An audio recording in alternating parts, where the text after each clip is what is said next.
Hello everyone, welcome back to my channel Harshita Education. So today we are going to do chapter 2 Inside Our Earth from class 7th Geography NCERT syllabus semester 1. Hello students, let's continue our chapter 2 Inside Our Earth. So from page number 8 we are going to start Rocks and Minerals. The earth crust is made up of various types of rocks. Any natural mass of mineral matter that makes up the earth crust is called a rock. Rocks can be different color, size and texture. तो जो पृथ्वी की जो पपड़ी है वो विभिन्न प्रकार की चट्टानों से बनी होती है। खनिज पदार्थ का कोई भी प्राकृतिक द्रव्यमान जो पृथ्वी की परत को बनाता है उसे हम चट्टान कहते हैं। चट्टान यहाँ पर यानी कि हम रॉक्स की बात कर रहे हैं। तो चट्टानें जो हैं वो अलग अलग रंग की होती हैं, अलग अलग आकार की होती हैं और इनकी जो बनावट होती है वो भी बहुत ही अलग अलग हो सकती है। There are three major types of rocks: igneous rocks, sedimentary rocks and metamorphic rocks. When the molten magma cools, it becomes solid rocks. Thus formed are called igneous rocks. They are also called primary rocks. So there are two types of igneous rocks: intrusive rocks and extrusive rocks. तो तीन प्रमुख प्रकार की चट्टानें होती हैं। पहला जो है वो है इग्नीशियस रॉक्स, दूसरा जो है वो है सेडिमेंट्री रॉक्स और तीसरा जो है वो है मेटामॉर्फिक रॉक्स। तो जब पिघला हुआ मैग्मा ठंडा हो जाता है तब ये चट्टानों का निर्माण करता है जिसे इग्नीशियस रॉक्स कहा जाता है। तो इन्हें प्राइमरी रॉक्स भी कहा जाता है। तो इग्नीशियस रॉक्स को इनके दो प्रकार होते हैं। पहला जो है वो है इंट्रूसिव और दूसरा जो है वो है extrusive rocks. Now can you imagine lava coming out from the volcanoes? Lava is actually fiery red molten magma coming out from the interior of the earth on its surface. When this molten lava comes on the earth's surface, it rapidly cools down and becomes solid. Rocks formed in such a way on the crust are called extrusive igneous rocks. They have a very fine grained structure. For example, basalt. The Deccan Plateau is made up of basalt rocks. Sometimes the molten magma cools down deep inside the earth's crust. Solid rocks so formed are called intrusive igneous rocks. Since they cool down slowly, they form large grains. Granite is an example of such a rock. Grinding stones used to prepare paste, powder of spices, and grains are made of granite. तो क्या आप इस बारे में imagine कर सकते हैं, आप कल्पना कर सकते हैं कि ज्वालामुखी से निकलने वाला जो लावा है वो वास्तव में आग जैसे लाल पिघला हुआ मैग्मा है जो पृथ्वी के अंदर के भाग को उसकी सतह पर एकदम खींचता है। तो जब ये पिघला हुआ लाल मैग्मा पृथ्वी की सतह पर आता है तो ये बहुत ही तेज़ी से ठंडा हो जाता है और एक ठोस पदार्थ बन जाता है, यानी कि एक सॉलिड बन जाता है और यही सॉलिड क्या होता है, एक रॉक बनता है। तो जो मैग्मा इस तरह से क्रस्ट पर आकर चट्टान बन जाता है उसे हम कहते हैं एक्सट्रूसिव इग्नीशियस रॉक। एक्सट्रूसिव क्यों? क्योंकि वो बाहर आके ठंडा हुआ और उसने एक रॉक का फॉर्म लिया है ना। एक्सट्रूसिव इग्नीशियस रॉक्स का स्ट्रक्चर बहुत ही महीन यानी कि बहुत ही छोटे छोटे दानों से बना होता है। तो एग्जांपल यहाँ पे दिया हुआ है एक्सट्रूसिव रॉक्स का बसाल्ट। तो जो डेक्कन के जो प्लाटूज़ हैं वहाँ वो जो प्लाटू है वो बसाल्ट चट्टानों से बना हुआ है। तो कई बार तो पृथ्वी के अंदर ज्वालामुखी के नीचे मैग्मा क्या होता है, नीचे ही वो ठंडा हो जाता है और इससे काफ़ी ठोस चट्टानें बन जाती हैं। उसे हम कहते हैं इंट्रूसिव रॉक्स। क्योंकि ये धीरे धीरे ठंडे होते हैं इसीलिए ये बहुत ही बड़े दाने, मतलब जो ग्रेन्स होते हैं ये बहुत ही बड़े बड़े दाने के बनते हैं। तो इसका एग्जांपल बताया यहाँ पर ग्रेनाइट। तो ग्रेनाइट एक ऐसी ही एक चट्टान है। तो जो मसालों को पीसने के लिए आपके घरों में या जो आपने देखा होगा मार्केट में जो ग्राइंडिंग पत्थरों का इस्तेमाल किया जाता है तो ये सब किससे बना होता है, ये सब ग्रेनाइट से बना होता है। तो rocks roll down, crack and heat each other and are broken down into small fragments. These smaller particles are called sediments. So these sediments are transported and deposited by wind, water, etc. These loose sediments are compressed and hardened to form layers of rocks. These types of rocks are called sedimentary rocks. For example, sandstone is made from grains of sand. These rocks may also contain fossils of plants, animals, and other microorganisms that once lived on them.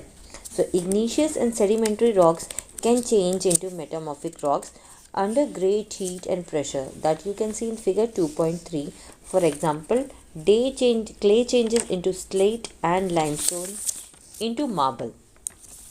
तो ये जो चट्टानें हैं ये लुढ़कती हैं, टूटती हैं और एक दूसरे से टकराती हैं और फिर टूट जाती हैं। तो इन छोटे छोटे पार्टिकल्स को हम कहते हैं सेडिमेंट्स। तो ये जो सेडिमेंट्स हैं ये ट्रांसपोर्ट किस तरह से होते हैं, तो ये ट्रांसपोर्ट यानी कि एक जगह से कहाँ दूसरी जगह किस तरह पहुंच जाते हैं। तो जैसे हवा है, पानी है, तो इन सब के थ्रू ये एक जगह से दूसरी जगह जाती है और वहाँ जाके ये डिपॉजिट हो जाती है। डिपॉजिट यानी कि जमा हो जाती है। तो इस तरह ये जो लूज सेडिमेंट्स है ये संकुचित होते हैं और एक कठोर, संकुचित का मतलब इकट्ठा होते जाते हैं एक जगह पर और फिर एक सॉलिड रॉक का फॉर्मेशन वहाँ पे होता है और धीरे धीरे इसकी लेयर्स बनती जाती है। तो इस तरह से ये बनता है। तो इस तरह की चट्टानों को हम कहते हैं सेडिमेंट्री रॉक्स। तो एग्जांपल के लिए आपको सेडिमेंट्री रॉक्स में बताया है कि जो सैंडस्टोन है, सैंडस्टोन यानी कि जिसे हम बलुआ पत्थर कहते हैं, तो वो रेत के दानों से बना होता है और इन चट्टानों में पौधे, जानवरों और दूसरे छोटे छोटे जो आप माइक्रो ऑर्गेनिजम्स यानी जो जीवाश्म कहते हैं इसमें हो सकते हैं और कभी उन पर वो लोग रहते हैं। तो इग्नीशियस और सेडिमेंट्री रॉक्स काफ़ी ज़्यादा तापमान और दबाव के कारण मेटामॉर्फिक रॉक्स में बदल जाते हैं। तो जो कि आप यहाँ पर 2.3 जो फिगर आपको दिखाया गया है इसमें आप देख सकते हैं। तो एग्ज़ाम्पल के लिए जो मिट्टी है तो वो स्लेट और लाइमस्टोन पत्थर जो है वो मार्बल में बदल जाता है जब इस पर काफ़ी प्रेशर पड़ता है। तो इस तरह से हमें बताया गया है यहाँ पर। Now rocks are very useful to us. The hard rocks are used for making roads, houses and buildings. You use stones in many games. For example, 7 stones, pittu, hopscotch, that is tapu and kitkit, 5 stones, that is gitti. Find out some more such games by asking your grandparents, parents, neighbors, etc. तो rocks हमारे लिए बहुत ही उपयोगी है। कठोर चट्टानों, पत्थरों का उपयोग जैसे सड़क, मकान और बड़ी बड़ी बिल्डिंग्स बनाने के लिए किया जाता है। तो आप कई खेलों में भी पत्थरों का उपयोग करते हैं। तो यहाँ एग्जांपल में आपको बताया जैसे 7 स्टोन्स यानी कि जो 7 पत्थर है तो उसका इस्तेमाल हम जो पिट्ठू गेम है तो उसके लिए हम करते हैं। इसी तरह से हॉपस्कॉच यानी कि जो टापू है और कितकित है। फिर इसी तरह से जो 5 पत्थरों वाला जो गेम है जिसे हम कहते हैं गिट्टी, तो ये सभी खेल हम पत्थरों की मदद से खेलते हैं। तो इसी तरह आप और भी गेम्स के बारे में अपने पेरेंट्स, ग्रैंड पेरेंट्स और अपने जो भी पड़ोसियों हैं उनसे आप पूछ सकते हैं। Now you will be surprised to know that one type of rock changes to another type under certain conditions in a cyclic manner. Now this process of transformation of the rock form one to another is known as rock cycle. Now before going to this, हम यहाँ पे देखते हैं कि यहाँ पे आपको 2 तस्वीर दिखाई है। That red fort is made of red stone, तो रेड सैंडस्टोन। तो ये जो लाल किला जो है तो ये लाल कलर के बलुआ पत्थर से बना हुआ है। इसी तरह से जो सेकंड फिगर आपको दिखाई है ये ताजमहल की तस्वीर है। तो ताजमहल क्या है, ये वाइट मार्बल से बना हुआ है। तो आपको ये जानकर आश्चर्य होगा कि एक प्रकार की चट्टान एक चक्रीय तरीके से यानी कि एक साइकिल मैनर में कुछ शर्तों के तहत दूसरे प्रकार में मतलब वो चेंज हो जा रही है। तो जो चट्टान है तो चट्टान के एक से दूसरे में बदलने की ये जो प्रक्रिया है इसको हम कहते हैं rock cycle. Now you have already learned when the molten magma cools it solidifies to become igneous rocks. These igneous rocks are broken down in small particles that are transported and deposited to form sedimentary rocks. Now, when the igneous and sedimentary rocks are subjected to heat and pressure, they change into metamorphic rocks. The metamorphic rocks, which are still under great heat and pressure, melt down to form molten magma. This molten magma again can cool down and solidify into igneous rocks. So that you can see in figure 2.4 rock cycle.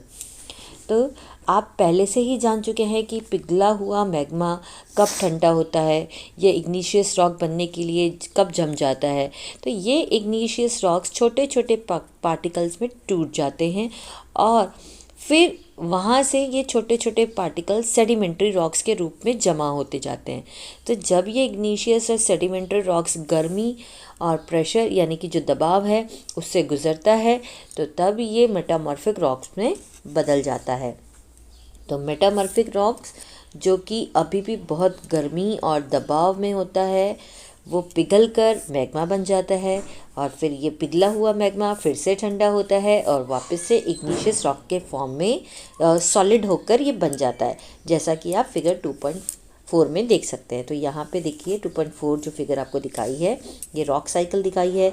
तो किस तरह से जो magma है, यहाँ पे देखिए आप इग्निशियस रॉक्स है, फिर ये मैग्मा में हो रहा है, इसी तरह सेडिमेंट्स हो रहा है, सेडिमेंट्री रॉक में हो रहा है, मेटामॉर्फिक रॉक में चेंज हो रहा है, अगेन दिस मेटामॉर्फिक रॉक है ये मैग्मा में कन्वर्ट हो रहा है। तो ये एक साइकिल है जो कंटिन्यूस चलती रहती है और इसी तरह से ये जो अलग अलग हमने जो देखे रॉक्स ये इसमें चेंज होते रहते हैं। Now rocks are made up of different minerals. Minerals are naturally occurring substances which have certain physical properties and definite chemical compositions. So minerals are very important to humankind. Now some are used as fuels, for example coal, natural gas and petroleum. They are also used in industries like iron, aluminium, gold, uranium, etc. In medicines, in fertilizers, etc. तो जो चट्टानें हैं वो बहुत ही अलग अलग खनिजों यानी कि मिनरल से बनी होती हैं। तो जो ये मिनरल है ये स्वाभाविक रूप से पाए जाने वाले पदार्थ होते हैं, मतलब हम इसको बनाते नहीं हैं, ये खुद ही ऑटोमेटिक नेचर से हमको मिलते हैं, जिनमें कुछ फिजिकल प्रॉपर्टीज़ और कुछ डिफाइंड केमिकल कंपोजिशंस होते हैं, यानी कि जो भौतिक गुण और निश्चित रासायनिक संरचना से बनी होते हैं। ये जो मिनरल्स हैं ये मानव जाति के लिए बहुत ज़्यादा इम्पॉर्टेंट है। कुछ का उपयोग जैसे फ्यूल के रूप में किया जाता है और एग्जाम्पल के लिए यहाँ आपको दिया है जैसे कोयला है, नेचुरल गैस है, पेट्रोलियम है। तो इनका उपयोग इंडस्ट्रीज़ में होता है जैसे लोहा, सोना, यूरेनियम, दवाइयों में, फर्टिलाइज़र्स, तो इन सब में इनको यूज़ किया जाता है। सो यहाँ पे हमारा चैप्टर ख़त्म होता है। I hope you understood the chapter. अगर आपको चैप्टर समझ आया, अच्छा लगा तो सब्सक्राइब करिए मेरा channel Harshita education. Bye bye.